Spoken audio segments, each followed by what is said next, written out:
Assalamualaikum warahmatullahi wabarakatuh. Kami dari kelompok 7 atau kelompok terakhir akan mempresentasikan materi yang ada di bab 10. Terlebih dahulu kenalkan, nama saya Nelly Rahmawati dan ada rekan saya Sutiono, kemudian ada Aziz Nur Rahman, Delvina Soo, dan Rosdiana Cindia. Di sini ada karakteristik organisasi laba. Nah, yang pertama, tidak memiliki persediaan, dan yang kedua, sebagian besar biaya yang dikeluarkan itu merupakan biaya tetap. Terus yang ketiga, variabel kunci dapat diukur dalam bentuk tingkat kepadatan. Yang keempat, kesulitan dalam pengendalian mutu. Yang kelima, padat sumber daya manusia. Dan yang keenam, organisasi multi-unit. Selanjutnya di sini ada segi pendapatan. Nah, dari segi pendapatan ini dibagi menjadi dua. Yang pertama, time based service organization, yaitu waktu yang dialokasikan kepada klien. Nah, jadi contohnya itu konsultan pajak, pengacara, dan kantor akuntan publik. Selanjutnya ada transaction based service organization. Jadi ini tuh dia mempertemukan antara pembeli dengan penjual. Contohnya itu seperti lembaga keuangan bank dan lembaga keuangan asuransi. Selanjutnya di sini ada masalah. Pembahasan selanjutnya tentang lembaga keuangan bank. Nah, di sini lembaga keuangan bank ada masalah dalam jasa perbankan dengan pengendalian manajemen. Yang pertama, menetapkan harga transfer uang. Uang dapat dicarikan melalui pinjaman dari lembaga lainnya seperti Bank Indonesia, para penabung, depositor, dan Pegiro. Transfer uang dilakukan oleh suatu laba atau misalnya cabang yang kelebihan dana ke pusat-pusat laba yang kekurangan dana. Harga transfer merupakan pendapatan pusat laba yang mentransfer dan merupakan biaya bagi pusat laba yang menerima transfer. Penetapan harga transfer dilakukan dengan mempertimbangkan biaya bunga yang harus dibayarkan kepada para penabung, depositor, dan Pegiro. Untuk mengukur profitabilitas masing-masing pusat laba yang terlibat, biaya pengadaan uang yang harus dihitung dengan tepat. Yang kedua yaitu pengalokasi biaya dan pendapatan bersama. Aktivitas akuntansi biasanya diselenggarakan secara sentral dan biaya yang timbul akibat aktivitas tersebut harus dibebankan untuk semua unit. Seorang nasabah mempunyai rekening cabang A, pusat laba, biasanya bisa saja menggunakan jasa dari cabang B atau pusat laba. Masalah pengalokasi tersebut sering menimbulkan masalah terutama untuk penilaian prestasi masing-masing pusat laba. Nah, selanjutnya pembahasan tentang perusahaan asuransi. Nah, di sini kan sistem pengendalian manajemen pada perusahaan asuransi. Nah, saya akan menjelaskan perusahaan asuransi merupakan salah satu bentuk perusahaan jasa keuangan. Nah, di sini ada masalah sistem pengendalian manajemennya pada perusahaan asuransi.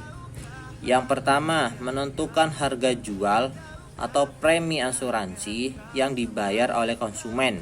Yang kedua, penentuan kinerja penjualan yang didasarkan pada volume penjualan bukan profitabilitas. Yang ketiga, pengendalian biaya menggunakan program dan anggaran.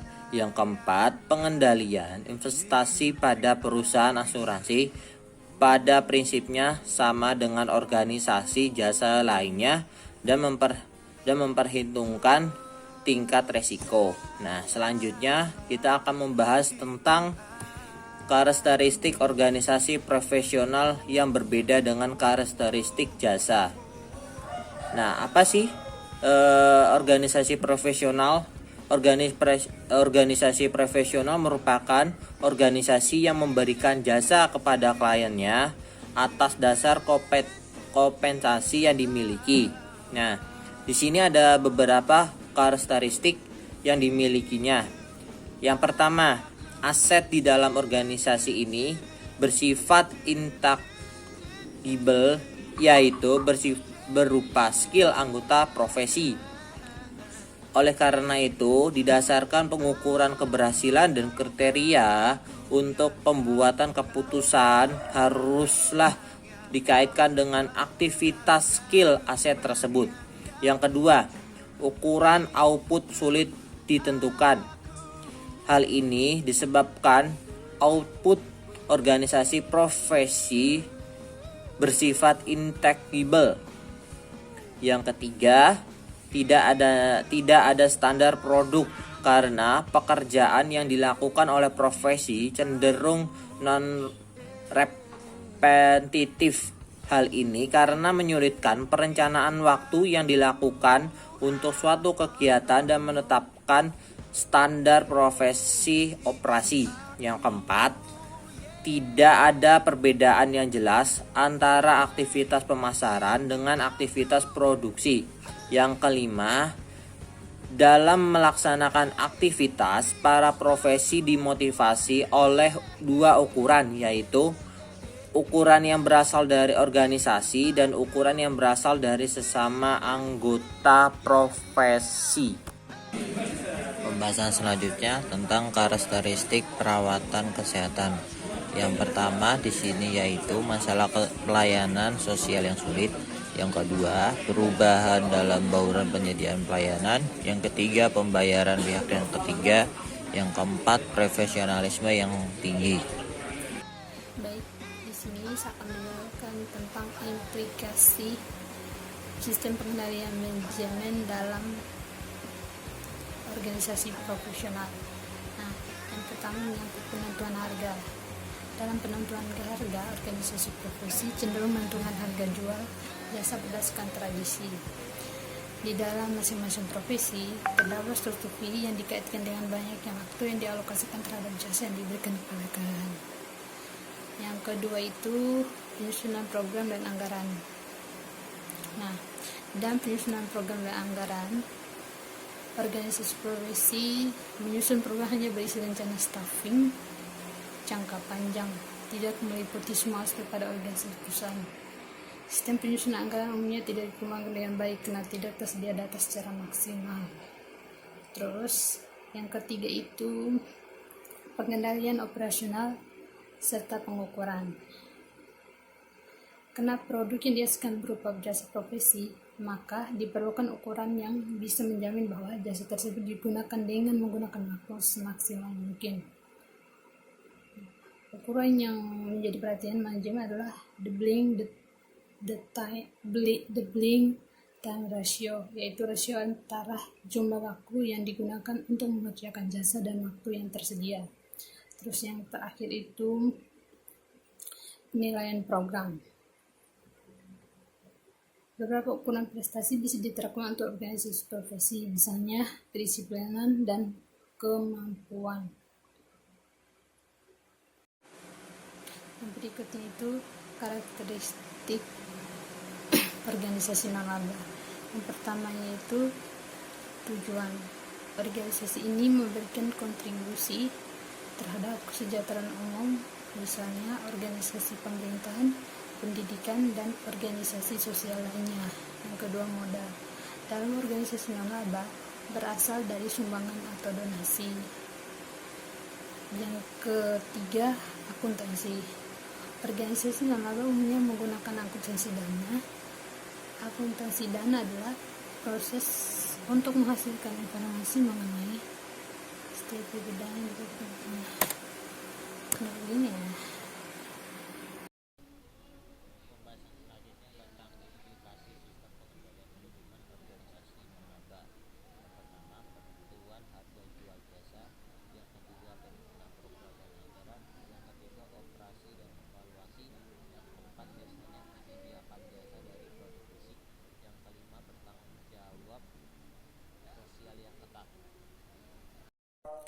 Saya Rosdana Cindia, NIM 2018-017197. Di sini saya akan menjelaskan tentang karakteristik organisasi pemerintah.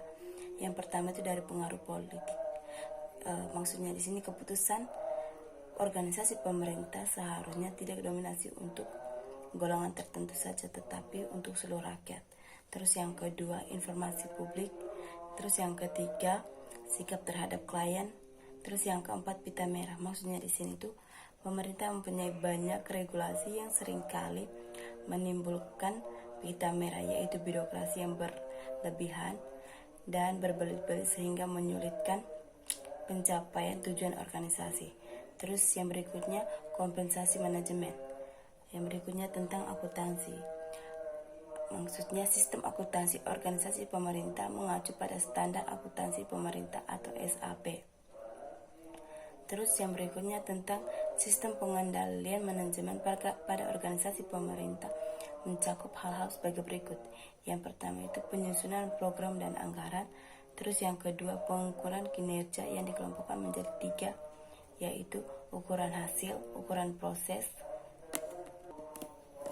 Yang berikutnya, indikator-indikator sosial yang bermanfaat untuk masalah strategi. Baiklah, selanjutnya saya akan menjelaskan tentang sistem pengendalian manajemen untuk organisasi multinasional. Organisasi multinasional atau perusahaan multinasional itu merupakan perusahaan yang beroperasi di beberapa negara. Nah, dalam hal ini itu terdapat 3 masalah penting dalam organisasi global, yaitu ada perbedaan kebudayaan, penetapan harga transfer, dan perbedaan nilai mata uang. Yang pertama tentang perbedaan budaya. Nah, pasti di setiap negara itu memiliki kebudayaan yang berbeda-beda. Nah, hal ini itu akan menjadi masalah penting dalam organisasi global. Selanjutnya, penetapan harga transfer. Penetapan harga transfer itu dalam penetapannya pada perusahaan multinasional itu terdapat faktor-faktor yang harus dipertimbangkan, yaitu ada tingkat pajak penghasilan efektif antar negara biasanya berbeda. Lalu peraturan pemerintah tentang harga transfer. Kemudian ada tarif yang dipungut berdasarkan persentase tertentu dari nilai impor suatu produk. Dan kemudian ada pengendalian valuta asing atau devisa, ada akumulasi dana, kemudian ada joint venture. Nah, selanjutnya perbedaan nilai mata uang. Nah, perbedaan nilai mata uang ini juga merupakan masalah penting dalam organisasi global. Kemudian slide selanjutnya, anggaran penting bagi organisasi perusahaan multinasional. Nah, anggaran digunakan sebagai alat penting untuk komunikasi dalam perusahaan multinasional. Anggaran juga digunakan sebagai alat untuk mengkoordinasikan secara bersama-sama subunit-subunit heterogen dalam perusahaan multinasional. Nah, dari situ dapat disimpulkan bahwa dalam perusahaan multinasional itu anggaran merupakan alat yang penting untuk mengevaluasi kinerja kegiatan, kemudian untuk berkomunikasi dengan perusahaan multinasional, dan mengkoordinasi subunit yang sifat heterogen. Kemudian slide selanjutnya tentang implikasi praktek advance manufaktur terhadap sistem pengendalian manajemen. Itu ada 4, ada just in time, total quality management, computer integrated manufacture, dan decision support system. Ya, pada just in time itu perusahaan membeli barang dari supplier atau memproduksi barang pada saat diperlukan dalam jumlah yang diperlukan dengan harga yang kompetitif dan kualitas terbaik. Dan pada just in time itu pengeluaran untuk persediaan bahan baku dibebankan langsung ke persediaan barang jadi, sehingga record keeping menjadi berkurang. Dan persediaan yang dimiliki pada just in time ini itu hanya persediaan bahan baku dan barang jadi. Kemudian ya, ada total quality management, itu meliputi jumlah bahan baku dicacat yang diterima dari supplier, frekuensi keterlambatan pengiriman, persentase scrap, persentase rework, kerusakan mesin, jumlah schedule yang tidak tepat, jumlah komplain konsumen, level kepuasan konsumen. Kemudian itu ada komputer integrated manufacture, itu kemudian ada decision support system. Nah, decision support system atau DSS itu adalah sistem yang menyediakan jawaban dari serangkaian pertanyaan if then, fungsinya itu membantu manajer dalam membuat keputusan. Dan DSS ini itu mengurangi keterlibatan seorang manajer atau middle management dalam pengendalian, dan waktu manajer bisa dialokasikan untuk problem lainnya. Ya, sekian presentasinya. Terima kasih.